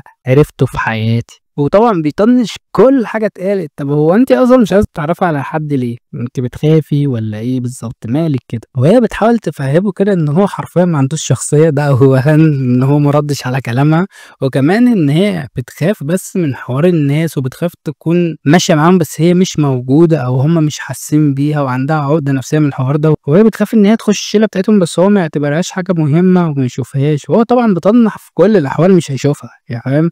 هو كده كده مش شايفها، بس برضه بيطبل وبيكمل كده. لا لا لا يا بنتي، انت امرايا، انت حرفيا تتشافي من على بعد 100,000 كيلو. وطبعا ده تطبيل كله. بعدين عندك انا كمثال، ما انا برضه موجود ما بين الناس والناس ما بتعتبرنيش حاجه مهمه يعني. وبنعرف كده ان هو حرفيا ما قالش لاي حد عن موضوع اللعبه، ولا ان اللعبه بتاعته حرفيا مشهوره في اليابان. ولما بتساله كده انت خايف ولا ايه بالظبط ان حد يعرف او يتريق عليك او حاجه، فهنا بيقول لها لا لا لا، لا ده ولا ده، انا بس ما بحبش الصداع ده اكتر ولا اقل. انا اجتماعي بس مش عايز ان الناس كلها حرفيا تقعد تمدحني وانا ابقى مغرور وما اكملش على اللعبه واللعبه تفشل. انا لازم اسمع كل الناس حتى اصحابي عن اللعبه وعن ارائهم بكل حياديه من غير ما اعرف ان انا صاحبها. وزائد ان انا كمان مش معايا فلوس، مش باين عليها فعلا ان انا صاحب لعبه. حرفيا مش معايا اي حاجه، ومعظم الفلوس راح على اللعبه تاني عشان التطوير. محتاج شركات كتير او شركه راعيه ليا، وعشان كده انا محتاج ابوكي. ولما بيوصلوا كده بيقول لها طب ما تيجي طيب الحفله يا بنتي، الشقه هي يلا خشي معايا. فهنا بتقول له لا لا انا هروح ومش عايزه اي حاجه منك. لسه بتبص كده على الباب، حرفيا بتلاقي الباب مفتوح. ايه ده؟ ايه اللي حصل بالظبط؟ وهنا بيقول ايه ده حرامي، استني بقى اخش اشوفه معاكي، اخش اشوفه عشان ده هيقتلك. واول ما بتخش كده تفتح الاوضه اللي جوه، هنا بيزقها وبيدخلها وبيقول لها انا حرفيا اخليكي اجتماعيه بالعافيه. كل بيقول لها هنا اهلا بيكي في الشله، وهي حراميه يا اولاد الكلب. انا بلغ عليكم انتوا بتعملوا ايه جوه الشقه، وبعدين غيرتوا الديكور ازاي؟ وتقولوا هنا لا لا لا لا اهدي بس، اهدي، دي مش شقتك اصلا، دي شقتي. وعملنا الجدار الوهمي ده اساسا من الكرتون واحنا بره في المدرسه عشان تبان ان هي شقتك، بما ان شقتك اصلا اخر حاجه في الدور وانت مش من هنا وما تعرفيش اي حاجه، فظنيتي ان دي شقتك. وهي مستغربه جدا انتوا عايزين مني ايه ولا في ايه بالظبط؟ انا مش هصاحبكم ولا هرتبط باي حد فيكم. فيروها هنا بتقول لها مش لازم على فكره تصاحبينا ولا ترتبطي، ومحدش هنا اساسا مرتبط بحد ولا في اي حاجه شخصيه ما بيننا وما بين بعض. في ناس حرفيا فينا شغالين على اللعبه وناس لا، بس ما علينا، احنا اصحاب عادي خالص بعيد عن اي حاجه، ومحدش يطلب منك اي حاجه نهائيه. هو بس اخويا بس بيحب الواد ده، مش عارف هما بيحبوا بعض، شكلهم فيهم حاجه غلط هما الاتنين. وسوم هنا بتقول لهم ايه ده، انا كنت شاكه فيكوا اصلا، وبضربها. وهي بتشكرهم جدا كده. وبعدها بفتره كده ايروها هنا بتشكر تيرو ان هو كلمها وخلاها مؤدية الاصوات حرفيا عنده في اللعبه من غير ما اي حد يعرف. ايه ده يا جماعه؟ ايه اللي حصل ده؟ هي البت دي الرابعه بتاعتهم. فبنرجع بالزمن لورا شويه عشان نفهم ايه اللي حصل بالظبط، وبنعرف اصلا ان هو ازاي يتعرف على اوز اللي هو اخوها في المدرسه اصلا من ايام الاعداديه، وبعدها كده بقوا اصحاب. وبنعرف كده ان اوز موهوب جدا في الحسابات والعمليات الحسابيه والبرمجه، بس المشكله هنا ان هو عنده كسور ذهنيه، حرفيا ما بيعرفش يتعامل مع حد، وفي تقريبا مشكله بتمنعه من ان هو يتكلم او يتعرف على ناس كتير. وفي مره كده بيلاقي اوز كده عمال يعد السيراميك اللي في المبنى كله، في ايه بالظبط ولا بيعمل ايه؟ ولما بيساله كده بيقول له انا بحسب السيراميك اللي موجود اصلا هنا، وبعد كده هحسب العماره، وقعد يدخله في افلامانات كتير كده. ومره واحده كده بتخش اخته غيروها وبتقول له كده مين الحساله ده انت تعرفه؟ وهو بيقول لها كده عيب بس ده صاحبي تيرو. وهي بتتفاجئ طبعا ان هو عنده صحاب، لان هو ما بيعرفش يتعامل مع البشر، ووزا عنده مشكله ذهنيه رغم موهبته دي، بس ما بيفهمش ولا بيعرف يفهم اللي قدامه حاجه غير في الحاجات اللي هو مختص بيها في الفيزياء والكيمياء والهندسه العكسيه والحاجات دي. وبعدها فتره كده في المدرسه بتخش واحده عليهم اسمها هتوي كده ممصاصه، والكل هنا بيقول كده هي مش اتفصلت البت دي ولا ايه بالظبط؟ البت دي اللي كانت مع ايروها على فكره في بدايه الانمي. وبتخش عليهم كده انا عايزاكم لوحدكم علشان الناس ما ينفعش تسمع اللي انا هقوله. ولما بينزلوا كده بتديهم كده مصاصه، وبتقعد طبعا تتحايل عليهم عشان ياخدوها. تسال اوس كده هي ايروها دي اختك ولا مين بالظبط؟ وهنا هو بيقعد بتاع دقيقتين 3 عشان يجاوب، وبيستغربوا ان الرد بتاعه متأخر قوي، وبيقول لهم كمان ايه، معرفش. ما تعرفش هو في ايه غلط بالظبط؟ وهي بتقول له متعرفش ايه، مش فاهمة بس ماشي. المهم بس هي لو اختك يعني هي عايزة تنضم لجماعة حرفيا اسمها الجامحين، وعلى فكرة الجماعة دي حرفيا محظورة في اليابان، وانا جاي بس ابلغك عشان تلحقها وعشان تعمل معاها اي حاجة لو انت ناوي تلحقها. ولما بتمشي كده تيرو بيقول له فوقك بس كده من كل اللي اتقال، هي ايه حوار معرفش دي. وطبعا بياخد برضه دقيقتين تلاتة قبل ما يجاوب، وعمال يفكر كتير جدا في الاجابه. فتيرو بيقول له بالراحه بس في ايه؟ فهنا بيقول له معرفش هي اختي ولا لا، بس انا لقيتها في البيت معايا عايشه، فممكن تطلع اختي وممكن لا. فبيستغرب كده، انت بتقولي ايه ولا في ايه؟ وهنا بيفهم طبعا ان في مشكله ذهنيه عنده في الكلام والتفاعل مع الناس. وبنعرف كده ان هو ما يعرفش مين ابوه اصلا، لان ابوه وامه بيسافروا كتير من هو صغيرين، بس اللي موجوده دلوقتي معاهم امه بس ما بتقعدش كتير برضه معاهم. ويروح هنا اتربت حرفيا معاه بس، وما يعرفش اذا كانت اخته ولا لا. فتيرو هنا بيقول له انت مروح صح؟ طب في حد هناك في البيت؟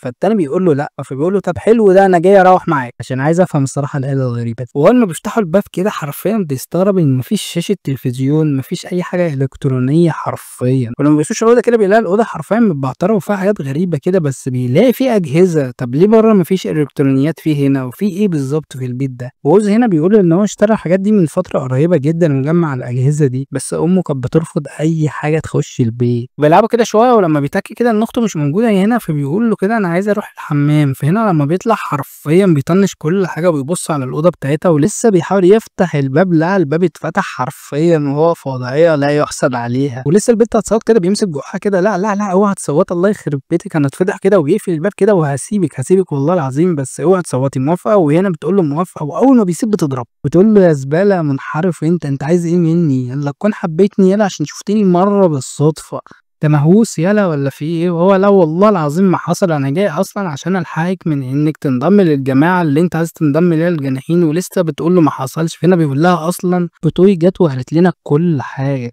وان انت حرفيا متراقبه وهتتسجني، لازم تبعدي عن الجماعه دي، وان هي اخت صاحبته ان هو لازم يخاف عليها لا اكتر ولا اقل، انت اختي. وهنا بتقول له الجمله اللي هو قالها حرفيا في اول الانمي، اختك ازاي بالظبط؟ انا اخت صاحبك يبقى غريبه عنك تمام مش اختك. التليفون هنا بيرن عشان هو قفل المكالمه اول ما دخل كده، وهنا اللي بيتكلمها دي واحده اسمها اساغ، وتقول لها كده انا هرجع ارن عليكي بس في موضوع كده معايا وهرن عليكي تاني. عمال يفهمها ان هو بيحاول يلحقها بس لان اخوها حرفيا عنده مشاكل ذهنيه، وانت كمان هتكوني مسجونه، فالعيله دي هتتدمر حرفيا وده غلط وما ينفعش. وهنا بتقول له غلط ايه وما ينفعش ايه يا اسطى؟ انت في اوضه اخت صاحبك يا اسطى، انت جاي تكلمني عن الغلط وانت هنا اساسا متحرش يا اسطى، انت زباله يا اسطى. فبيقول لها تصدق عندك حق.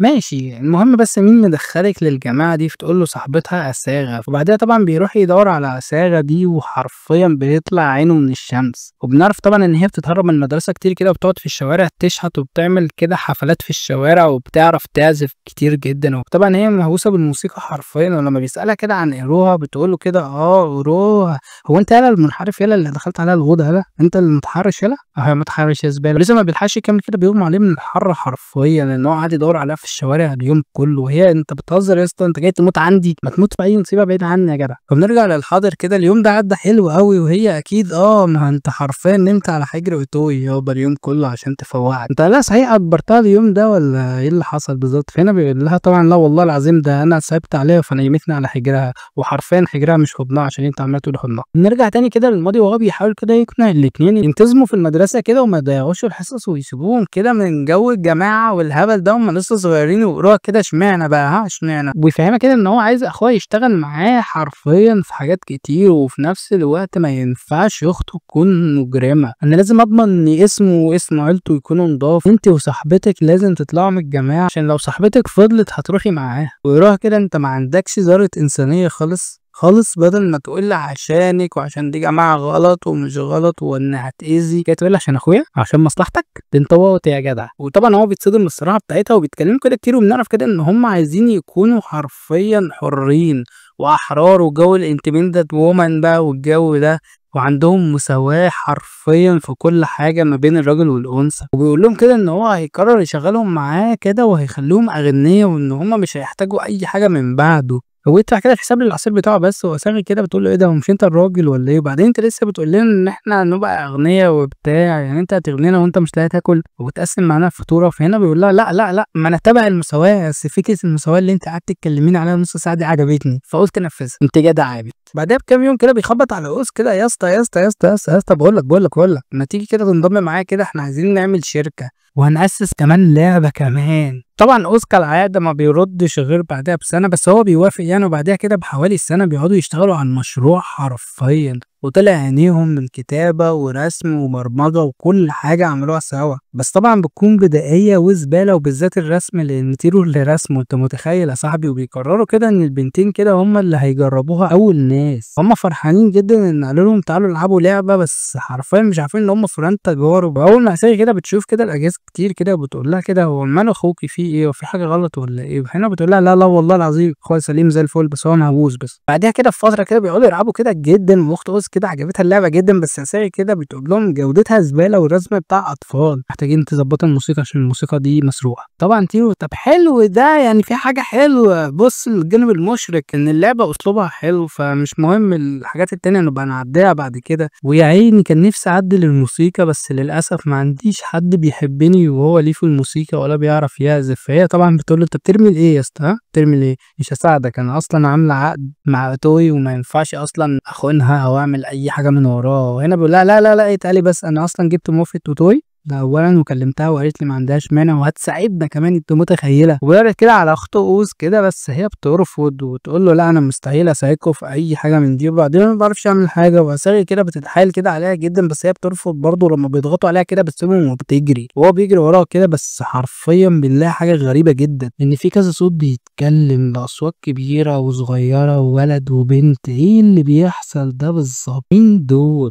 وهي عماله تتكلم وحد يقول لها طب اشتغلي معاهم، وحد يرد لا ما ينفعش، وهي بترد عليهم. المشكله ان الاصوات مختلفه جدا وشخصيات مختلفه، وانا اول ما بيخش عليها بيفتكر فعلا ان هي بتكلم حد، ولما بص كده ملهاش اي حد خالص. فبيقول لها عاش عليكي، انا كده هوفر فلوس كتير قوي ومش هحتاج اصلا اجر مؤدين اصوات كتير، انت جيتيلي من السما. هي بتقول له حقير يا ندل، وبتخاف كده وتستخبى. وهنا بيقول لها لا لا لا ايه دي بس كده، انت ما تخافيش من اي حاجه، من اول ما عرفتيني في حياتك، انا اول ما دخلت حياتك مش هتلاقي اي مشاكل. هنا بتقول له ايه انت عايز تعالجني، وده مش انفصام في الشخصيه، ولسه بتحكي عن مشاكل نفسيه. فهنا بيقول لها عالج مين؟ لا ده انت ده عاش انا هحاول اخليكي تكتري الشخصيات دي اساسا، اتقالي بس شويه وانا هجننك وتطمني، مش هيحصل لك حاجه، كده كده انت عندك مشاكل كتير يعني، فهزود مشكله مش حوار يعني. وهي بتقول له منك لله يا اخي منك لله، وبيطمنها كده ان هو مش هيقول لحد اصلا عن ان هي حرفيا بتختلق شخصيات من الوهم وبتكلمها وبتكلم نفسها. وبقول لها بطلي تبصي لي كده بصه الناس المستغله دي، وبتقول له كده انت ناوي تبتزني صح؟ اكيد انت عايز تاخد مني اي حاجه، يا قذر يا زباله. وبيفهمها كده ان هو مستحيل يفكر في اي بنت في حياته، في حاجات في حياته اهم وهي المصلحه والفلوس. بطلنا قلب مصالح يا جماعه فعلا. بيقعد كده يتكلم معاها كده كتير، وبنعرف كده ان هي بتقلد الشخصيات الانمي والمسلسلات والافلام لما هي كانت بتتفرج عليها، بسبب ان هي جالها عقده من وهي صغيره، وما ما كانتش بتفرجها على اي حاجه، حتى لو هي في الاجازه مش في الدراسه ومش عايزاها تذاكر بتاعتها لوحدها، وكانت بتقفل عليها. فهي اختارت شخصيات وهميه علشان تسلي نفسها بيها. لا كده انا حرفيا اول ما دخلت عليكي سمعت حرفيا 3-4 اشخاص بيتكلموا، وافتكرتهم فعلا موجودين، لان اصواتهم حرفيا كانت معموله بدقه تامه. وبتكمل كده ان هي مع الوقت الموضوع اتطور جدا، مش مجرد بس هي بتقلد شخصيه او حاجه، لا دي كمان بقت بتجيب الشخصيه من العدم، يعني هي ما شافتهاش ولا تعرفها اصلا، لا وكمان بتعمل لها سيناريو كانها شخصيه حقيقيه. وطبعا هو فرحان يا بنت اللعيبه، ده انا كده كمان مش هحتاج حد يكتب لي السيناريو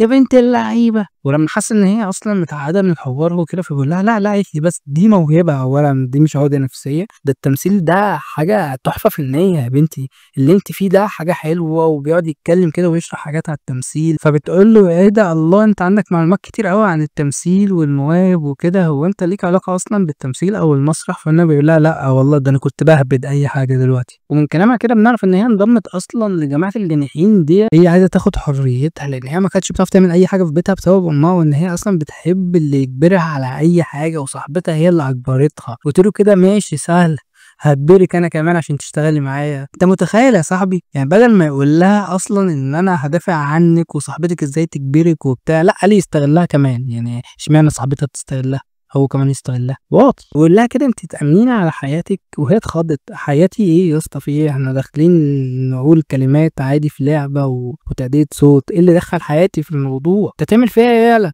وهي بتسأله كده هو انت بتحبني ولا ايه بالظبط؟ انت بتساعدني ليه بقالك فترة؟ لا لا لا لا اهدي بس كده، اهدي حب ايه وبتاع ايه؟ انت اخت اوز تمام، واوز هيبقى شريك معايا في اللعبة، فانا هدفع لك فلوس اقل، وكمان انت معاك شخصيات كتير، يعني داخله بتاع 10 انفار او 15 نفر. ايه بص للجانب المشرق، هو مادي بحت. وهي انا خدت الصدمه بقى، البت بتاخد الصدمه بتكتم بس طبعا بما انها حرفيا مش فارق معاها الفلوس والماده دي اخر حاجه تفكر فيها، فبتوافق وتقول له كده اوعى تستسلم بس في نص الطريق، لان انا لما بتعلق بحاجه ما بعرفش اسيبها. وكمان بقول لك ايه، ناديني باسمي، مش دايما تقول لي اخت اوز اخت اوز اخت اوز، اسمي اروها. بعدها كده باسبوع بيقول لها كده تعالي الشقه معايا علشان نتدرب على حاجات كتير كده. ولما بتروح له كده انا كنت عارف انت عايزني عشان جسمي وبتبتزني صح؟ انا مش هديك اي حاجه في اللي في دماغك علشان انت هتفضحني او حاجه. وهو بيزعلها اصلا، هو انا لمستك يا بنتي؟ يعني انا طلبت منك حاجه؟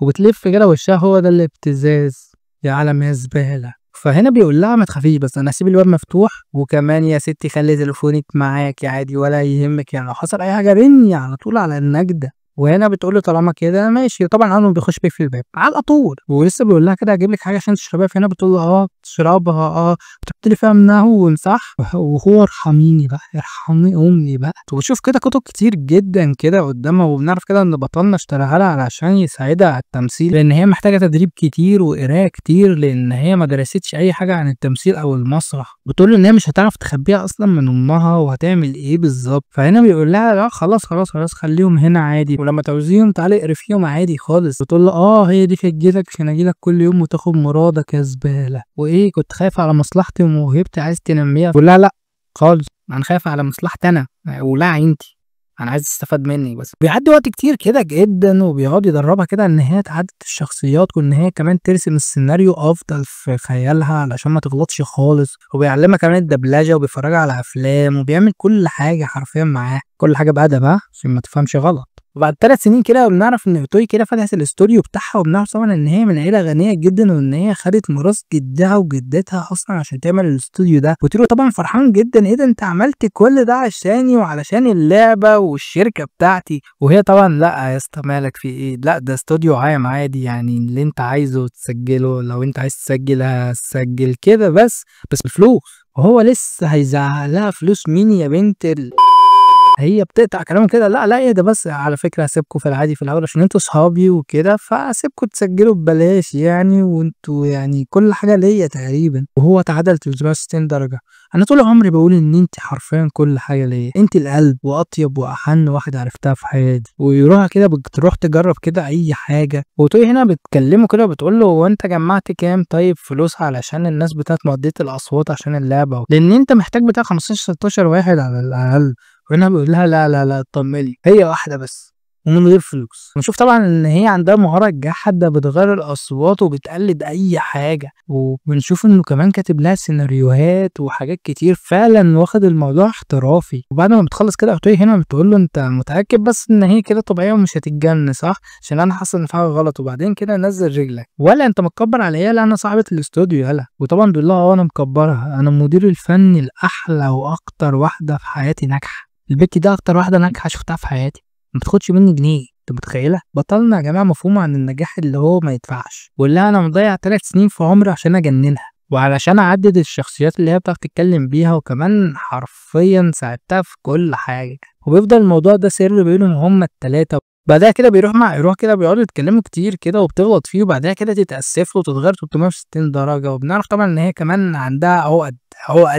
العيله دي مجنونه يا جماعه، بس هو على قلبه زي العسل. المهم بتتاسف له ان هي قالت له حاجه زي كده. وهنا بيقول لها لا عادي خالص، ولا تشغلي بالك، عادي اخونا مطبلاتي درجه اولى. وطبعا من الواضح ان الشخصيات بتاعتها بدات تزيد عن الحد المطلوب، وان هي مفروض لازم تروح تتعالج. بما انه حاسه ان هو بيعمل معاها كل حاجه، فهنا بتقول له شكرا ان انت كنت معايا في اليوم اصلا، وبتساعدني ان انا انمي موهبتي وكمان في التسجيل، على الرغم ان ده المفروض اصلا لان هو شغله. بتكمل ان انت مع اخويا، وحرفيا انا عارف ان اخويا صعب في التعامل وشكرا ان انت معاه. بتشاور كده على نجم بعيد كده وبتقول له انت شبه النجم ده يا تيرو عندنا في العيله، انت اللي انقذتنا انا واخويا. وبيديها كده هديه سماعه، حرفيا السماعه اللي هي كانت لابساها يا جماعه في اول الانمي، وتقول له شكرا بس لو امي شافتها حرفيا هترميها في الزباله. بيقول لها عادي خليها عندي ولما تحبي تلبسيها بتعالي خديها. وبيديها مفتاح الشقه الاحتياطي بتاعه. وبيكمل كده ان هي اصلا لو عايزه تتفرج على اي افلام او اي انمي او اي حاجه تعوزها من الشقه تخش على طول. وبنرجع كده للواقع، وبيكمل كده هو بيقول لها انا كنت غلطان ان انا اديتك المفتاح ده، على فكره انا غلطت غلط كبير، طلعت عين امي بعديها، انا ما كنتش عارف ان انت هتبقي لازقه كده، وبعدين انا خدته منك كذا مره، انت بتقلبيه ازاي؟ ده انت مطلع عليك من نسخه بت. فبتقول له انت اللي اديتهولي اول مره، يبقى ليا حق ان انا اطلع عليك كذا نسخه. مبدئيا مالكش انت حق بقى ان انت تاخده تاني، انت طالما اديتهولي خلاص بح، ولو غيرت القفل او القانون هكسره عشان بس تكون عارف. وبيفهمها كده ان هو ما يعرفش ان هي كانت هتكون لازقه قوي كده، وان هي زمان كانت قمر وكانت خفيفه وهي ما كانتش بتعمل اي حاجه وهي اللي كانت بتخاف. وبتقول له ده كان زمان بقى، امان دلوقتي قاعد على قلبك. بعدين يلا يا جرباء، يلا انت بتدفع لي حاجه؟ انت مش واخد بالك ان انا شغاله معاك بقالي سنين، ما انت ما فيش اي حاجه خالص. طبعا لما حاسس المصلحه بتبدا تطير منه، لا لا لا اهدي بس كده، انا شايل لك فلوسك، انت ست الكون، انت كل اللي ليا، انا هلاقي زيك فين اصلا؟ نعرف طبعا ان اساغ اتشهرت بسبب اللعبه وسافرت امريكا، وكل ده بسببه ان هو شهرها بسبب اللعبه. بيقول لها كده ان هو ده الطبيعي، ان هو ما بيسيبش اي حد عنده موهبه غير لما بيشهره، وكمان بيستغل موهبته في الخير. طبعا هو بيستغلها حرفيا بس مش في خير يعني. وهي هنا بتتاثر بالكلام جدا وبتحضنه من ظهره كده وبتقول له ايه كده الحضن عاجبك؟ وهو بيقول لها طبعا قوي يا بنتي. وهي مستغربه جدا، هو دايما بيبعدها عنه، وبتقول له مش هتناديني باسمي بقى بعد ده كله ولا لسه اخت اوز؟ هي اسم على فكره، اسمي روها. وطبعا بطلنا بيقول لها طبعا عادي ولا يهمك، حاضر يا روها. وطبعا هنا بيفكر في خياله ازاي يبعدها عنه، لان هو حس حرفيا ان العلاقه دي ممكن تزيد او تتاثر، وهو فاهم ان اي حاجه فيها حب او علاقه هتبوظ المصلحه بتاعته، وان هو لو حبها مش هيعرف ياكل عليها الفلوس. حرفيا بيفكر ازاي يبعدها عن امه ويرجعها صحاب تاني، ويقول لها تعالي معانا بكره احنا رايحين نتسوق، بتعالي معانا.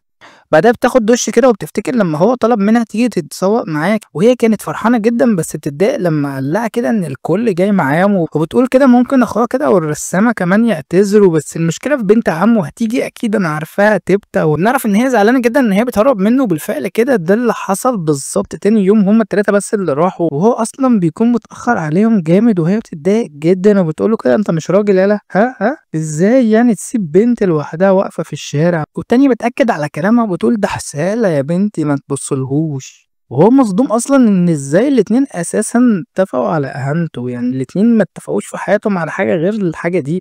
ولسه هيتحرك كده ايرو كده بتلزق فيه جدا وبتحضنه وبتمسك ايده جامد كده وبتقول له كده احنا اصحاب وده طبيعي ما تقلقش بس. وهو لا لا لا لا اهدي بس، ده مش طبيعي خالص. والتانيه هنا بتتضايق اكتر فبتلزق في ايده التانيه وتقول له ايه قالت لك طبيعي؟ يبقى من الطبيعي ان انا امسك الدراع التاني. ويقول لها برضه لا والله العظيم ما طبيعي، ده مش بيحصل بين صحاب نهائيا. فبترد عليه كده لا لا لا لا ايرو ما بتكدبش. ولو بتضحك كده وتقول شكلنا كده شكل الانميات حرفيا بتاعت البنات. وهو يا بنتي ايه دي بس انت مش مكسوفه طيب؟ وهي لا لا لا خالص انا مرتاحه جدا كده. وبعدين انت طالما انت متضايق جدا من الموضوع فانا تمام. هو عمال يفكر كده هيخلص منها ازاي، ويقول لهم كده يلا طيب عشان نختار فيلم. وبنت عمه كده بتختار فيلم وايرو هنا بتختار الفيلم التاني، والاتنين طبعا بيعندوا مع بعض جدا وبيمسكوا بعض كده وبيتخانقوا كده، وهو مش عارف يعمل ايه، وكل واحده عايزه حاجه غير التانيه، كل واحده عماله تقنع التانيه كده بمميزات الفيلم. وهو بيقول لهم بقول لكم ايه الفيلمين اصلا عندي، يعني انتوا ممكن تروحوا تتفرجوا عليه في البيت. وايرو هنا بتقول بيتنا مش بيتك، ده اولا عشان انا بتفرج اصلا هناك كتير.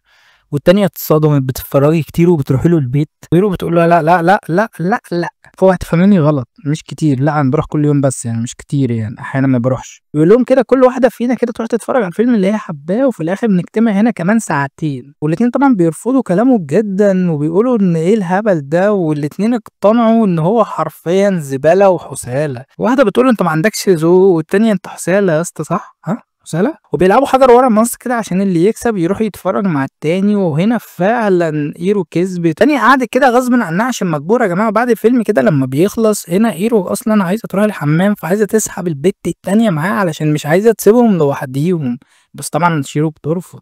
هعمل معاكي ايه يا بنت يا زباله انت في الحمام؟ هي طبعا مش زي البنات، هما دايما بيروحوا جروب، انا عارف انا الحوار ده. لما بتمشي كده بيقعدوا يتكلموا كده على هيرو، والتانيه بتقول له ان هي بتفكرها اساسا بناس كده زمان ما كانتش بتحب تتعامل معاهم، ولسه ما بتخلصش كلام كده اتنين كده صحابها بيخشوا بيقولوا ايه ده ايه ده ايه ده، هي دي شيرو؟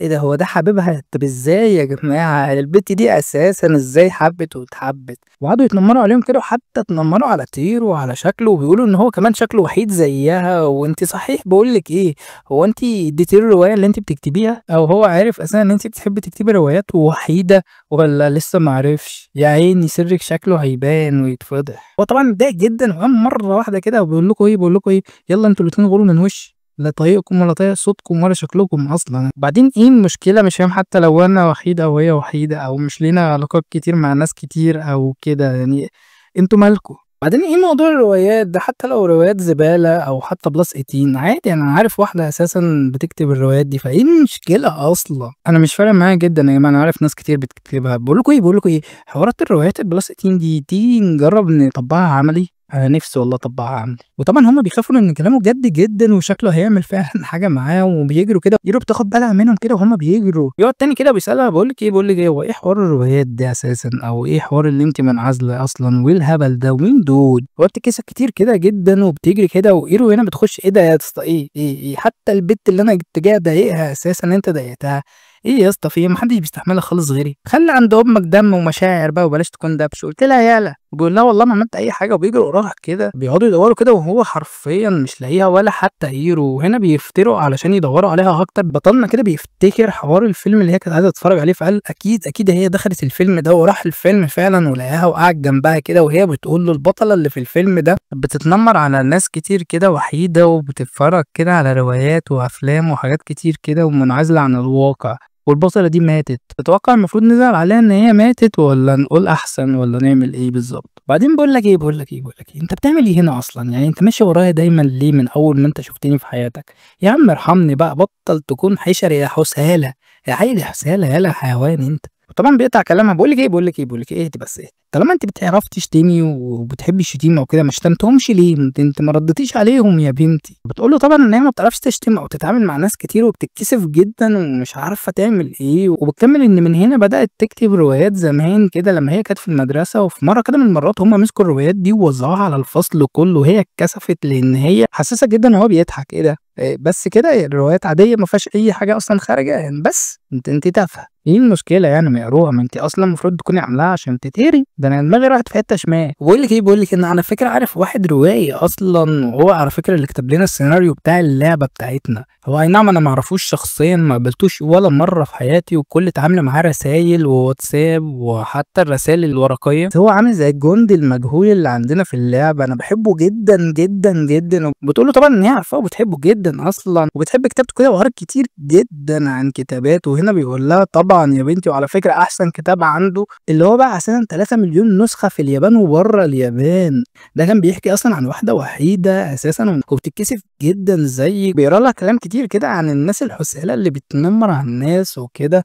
وهنا طبعا بتقول له بس على فكره، بس قبل ما انت تكلمني عن ان هو بيتكسف او ما بيتكسفش او كده وتخرجني من الموضوع، هو اساسا يا اسطى واخد اساسا اسم مستعار، وده مش اسمه الحقيقي، وهو ما قابلش الناس ولا مره، ولا ليه صور اساسا على النت. زي ما انت قلت جندي مجهول، يعني انت اصلا تضرب مثال بشخص اساسا اصلا بيتكسف وبيخاف وخجول. هو مش عارف يرد عليها يقول ايه. فهنا طبعا بتكمل كلامها وبتقول له على فكره صاحبتك ايروها دي اساسا زيهم بالظبط، نفس البنتين اللي جم من شويه. هي برضه بتحب تتنمر كتير كده وبتضايق في الناس كلها، وان هي بتكرهها عشان هي شبههم بالظبط. وهنا بيقطع كلامها، لا اهدي بس، ايه هو مفيش حد زيها، ده اولا هي اعلى منهم بمراحل. بس في حاجه انت قايلها غلط، هي ما بتحبش تلاقي الناس كلها، بتضايقني انا بس. انا تقريبا واكل ورثها، قتلت ابوها، عملت مصيبه مش عارف، بس هي بتكرهني انا بس. فاطمني يعني، هي مش عملت لك اي حاجه ولا هتعمل لك. وعلى فكره لو عملت لك قولي لي بس، وانا هطلع لك عين اهلها، مش هحلها، ما تخافيش يعني، اطمني انا هضربها لك. وبيتكلم ايرو كده شات وبيحاول يعرف مكانها كده. بنعرف ان هي في الاستراحه، لما بيروحوا كده الاستراحه بيلاقوها كده مع البنتين التانيين. هنا شفت انا قلت لك ان هم زي بعض، حتى قاعده تضحك معاهم ولا كأن في اي مشكله اصلا. هو بيقول لها تعالي بس اتفرجي بس كويس. بنسمع كده ايرو بتقول لهم صحيح انا خدت بالي صحيح ان انتوا بتضايقوا بنت شيرو، انا عارفه ان هي حساله، وزباله حرفيا، يعني دي اساسا اوسخ من النعل اللي في رجلي، فمعنى ان انتوا بتضيعوا وقتكم عليها فانتوا اساسا ازبل منها. يعني يا جماعه واحده قاعده مع حبيبها بتحبه وهو بيحبها قاعدين تتنمروا عليهم. انا ما سمعتش الكلام بس باين انتوا اساسا اتنين حرفيا عاهرات مش لاقيين كلب يلمكوا اساسا. ايه كنتوا غيرانين منها عشان هي بتحب حد وانتوا محدش بصلكوا؟ بالذات انت يا بنت يا سودا، انت ايه مش ناوي تحط مكياج وتبيضيها شويه ولا ايه؟ انا عنصريه قبل ما تتكلمي، ولسه بتقوم عشان تضربها ايده كده بتغير شخصيتها حرفيا 360 درجه وبتتكلم وبصوت حرفيا جبار، وتقول لها كده ما تتكلميش يا حشره، مين اداك الاذن عشان تتكلمي؟ وشيرو هنا استغربت جدا من الصوت. يا جماعه الصوت حرفيا ضخم وجبار ما يطلعش من بنت نهائيا، وبتضربهم كده قدام الكل. ولا لا لا لا ما تخافيش، دي بس من مميزات ايروها او مرض ايهما اقرب يعني. وتقول لهم كده جزء افاعي حرابيق زيكم ما ينفعش يمشوا كده بمظهرهم البشري قدام الناس، ارجعوا لشكلكم الاساسي اللي هو الافاعي احسن لكم بدل ما ابينكم انا على حقيقتكم. وبيقول لها انت مش صاحبتها اكيد، هي مستحيل تعرف تصاحب واحده زيك. وتقول لهم فعلا حظكم ان هي فعلا مش صاحبتي، بس بقول لكم ايه انا ما بحبكوش. عارفين ليه؟ عشان انتوا كنتوا بتتنمروا على البت اللي انا لسه كنت هضايق فيها واتنمر انا عليها. انا اعمل لكم ايه دلوقتي بقى؟ اقعد اقشر لكم انتوا التلاته بطاطس؟ بقول لك ايه يا بت انت يا سودا انت، انا ناوي اعمل لك عمليه تجميل، سيبك من المكياج، ما تيجي اعدل لك زاويه المناخير دي عشان حاساها راميه يمين شويه. ولسه تضربها هنا التيرو طبعا بيتدخل يا جماعه وبيمسك ايديها بيقول لها اقفي بس اقفي هتتسجن الله يخرب بيتك، احنا في مكان عام. بعدين انت لسه على فكره ما دخلتيش كليه الطب، يعني استني لما تخشي وظبطيها. بيقول للبنات كده انا مش طالب منكم تتاسفوا على فكره البت الغلبانه اللي انتوا اتنمرتوا عليها دي، لا لا لا لا خالص. انا كل اللي انا عايزه بس ان انتوا مش توروني وشكم، بدل ما قسما بالله سيبي الغول اللي وراه ده عليك. وعلى فكره انا مش هسيبها كده عليكم قدام الناس وتحت الكاميرات، اكيد بتمشوا لوحدكم في مكان ما هتلاقيها في وشكم مره واحده عشان بس محدش ياخد باله او يعرف ايه اللي حصل لكم. هم طبعا بيجروا كده وايرو هنا بتقول له لحقتني قبل ما تسجن، وهو ما انت غبي ما انت غبي، ما حدش يضرب حد في مول قدام الناس تحت الكاميرات في مكان عام. وهنا طبعا شيرو سامعاهم وايرو هنا ايه ده انت كنت موجوده من الاول؟ احي لا بصي هو حوار اللي انا قلت عليكوا حساله او النعل والرجل والجو ده، لا لا لا ده تعبير مجازي، هو تغذيه عليكي يعني. انا لا والله ما قصدي، انا ما اقدرش ازعلك، انا كنت هتنمر بس انت يعني زعلانه ووحيده وبتاع، فيعني براعي انا مش زي البغل ده. وشيرو هنا بتقول لها لا لا لا ما تشغليش بالك، ده انا اللي اسفه اصلا ان انا حسيتك زيهم مع انك مختلفه جدا، وممكن اطلب منك طلب ممكن تكوني صاحبتي. وهي التانيه طبعا بتوافق على طول. وداني يوم كده عمو بيشكر فيه انه خلى بنته اساسا بتروح المدرسه كل يوم، لا وكمان ايه عرفها على صاحبته ويروها وخلاص بقوا صحاب. وكمان بقول لك ايه على فكره انت محظوظ بيروها جدا، ده بتعرف تغير اصواتها في ثانيه، يعني لولاها اساسا كنت هتتكلف ميزانيه كتير في اللعبه. قلت له هنا استغرب ميزانيه ايه؟ لا لا لا يهدى بس، هي مش تبع اللعبه ولا تبع الخمسه. وعمو بيقول له باين قوي على فكره، باين بطل غبيه، يعني واحده بتعرف تغير اصواتها وانت مش معاك ميزانيه تدفع لناس كتير. وكمان اخت واحد كان اصلا شغال على اللعبه وبرمجه، فطبيعي يعني يا اسطى مالك في ايه؟ وتيرو بيرد عليه ماشي ما هقوله لها بس شيرو ان هي شافتها، فعم بيقطع كلام شيرو شافتها. لا لا لا اهدى بس، انا اكبر واحد حرفيا في العالم بيعرف يعمل العاب وعندي استوديوهات بتحلل كل الالعاب والاصوات، واصلا من اول نظره عرفت. ما بالك بلعبه اصلا هيحصل ما بيني وما بينها حرفيا عقد، فطبيعي ان اخلي كل الاستوديوهات اللي عندي اساسا تفلي اللعبه بتاعتك باصواتها كلها. ومن هنا عرفت ان نبره الصوت والدرجه بتاعتها لنفس الشخص. واطمن انا مش هقول لاي حد، مش عشانك طبعا بس عشان اللعبه احتمال يبقى في شراكه ما بيني وما بينهم، ما ينفعش يتقال ان احنا كنا بنسترخص في اي حاجه خالص. بس بقول لك ايه انت فعلا ما بتحبهاش؟ وترو بيرد طبعا بيقول له لا لا لا لا نهائيا يا عمي انا حرفيا ما بحبهاش. وبقول له كده اذا كان كده ماشي، بس بقول لك ايه انا لو عرفت صدفه حتى ان هي حبيبتك انا هخلي اللعبه بتاعتك دي ما تسواش جنيه، ولا في اي شركه هتشتريها منك نهائيا او تعمل معاك اي عقد. وتيرو هنا يا عم اطمن انا ولا حتى بحبها ولا نيله، ده بتكرهني اصلا. وعمو بيفكر كده بيقول ابن اخويا طلع غبي وحمار ولا ايه؟ تكره مين؟ بتبين جدا ان البت بتعشقه ومش بتحبه. بنشوف شيرو هنا بتقول ان هي اصلا فرحانه ان هي عرفت تتعرف عليه، وبنشوف كده في التليفون ان هي نفس الشخص اللي بيكتب لهم السيناريو اللي حرفيا قال عليه في السينما ان هو بيعشقه ومش بيحبه. بس يا جماعه هو حرفيا قال انه بيحبه عشان ما خدش فلوس. بس هو طبعا ما قالش حوار ما خدش فلوس منه، هو طبعا بيحبه لانه رخيص بس ما دفعلوش اي فلوس نهائيا. بس هي طبعا افتكرت انه بيحبه حب. يا عيني عليك يا بنتي. نعرف طبعا ان هي اللي اختارت اساسا المدرسه وادت الاختيار ده لابوها لما عرفت ان هو فعلا هيخليها تغير المدرسه، فقالت تروح لابن عمها وبما انها شغاله معاه اصلا. وبنشوف كده ايرو بتسمع اغاني كالعاده طبعا، بس المره دي بالهيدفون، جربت تشغلها الحمد لله. وهنا طبعا موطاش كالعاده، لا ده حل على الاخر. وهي طبعا بتطرش حرفيا وبتقول له كده انت لئيم قوي ليه يا اسطى؟ افرض طيب وداني اتخرمت والطبله ايه، انا شغاله في الاصوات لو مش واخد بالك. وهنا بيقول لها لا ما تخافيش، لو حصل لك حاجه هعوضك واتجوزك، يلا شافع هكسب فيك ثواب. وطبعا هنا هي بتتخض وهو لا اهدي بس اهدي، انا بهزر اكيد، اتجوز مين؟ هو انا عايز انتحر. وبنعرف طبعا الهيدفون دي من اغلى الهيدفونز في العالم حرفيا، ان هو كان جايبها لها عشان تساعدها على تحديد الاصوات وتقليدها بجوده عاليه. وهي بتفضل تشكر فيه كده على الهديه دي وان هي فادتها كتير جدا. وهو لا اهدي بس، انت لو عايزه تشكريني بطلي رخامه عليا، يعني اعتبريني اخوكي. وتفهمه كده ان هي بتحب تهزر معاه علشان هو غالي عليها بس، وان هي اساسا بتحبه. وكانت غيرانه جدا من شيرو وهو بيقطع كده كلام على اهدي بس اهدي. غيرانه مين؟ بتحبي مين؟ مش هتضحكي عليها تاني، انت دايما بتضحكي عليها وهي بتحاول تاكد عليه كده جدا ان هي لا اهدى بس المره دي بجد يا اسطى والله العظيم. وان هي ما كانتش طايقه البت النهارده خالص، بس لولا البنتين اللي هم دخلوا وحطوا عليها اساسا فما عرفتش تحط عليها كمان، لان هي حرفيا هتكون وحشه جدا يا جماعه. تخيلوا كده ان هي اساسا تحط عليها وكمان الاتنين حطوا عليها، البت هتتدمر. وانه تعويضا عن الموضوع دوت اساسا وان هي بتحبه وغيرانه، وبسبب ان هو اساسا جاب البت دي بالعافيه معاهم في الخروجه النهارده، هي هتبات عنده في الليله دي. هنا بيقول لها لا اهدي بس كده، اهدي ما تخليش العشم ياخدك ويروح ويسافر بعيد. انت اولا بره ده كده مبدئيا، ثانيا ما تصدعنيش، لا حب ولا ارتباط ولا نيله، بره يا بت. وهنا التليفون بيرن مره واحده كده وزنه، فهنا بيبصوا كده هما الاتنين وبيلاقي ماكو باعت له، والماكو ده هو اللي بيعمل السيناريو حرفيا ليهم. الغريبه هنا طبعا مش ان هو بعت له، الغريبه في اللي مبعوت له بيقول له فيها ايه يا جماعه. تخيلوا انت اكتر شخص حرفيا بحبه في حياتي، والبت ايرو اتصدمت، هجيبك يا بنت وللاسف هنا يا جماعه نكون خلصنا الحلقه السادسه. على فكره الانمي ده 12 حلقه، لسه 6 حلقات تانيين. لو عجبكم قولوا لي بس في الكومنتات واللايك الجميل علشان اعمله لكم تاني واكمل لكم باقي الحلقات.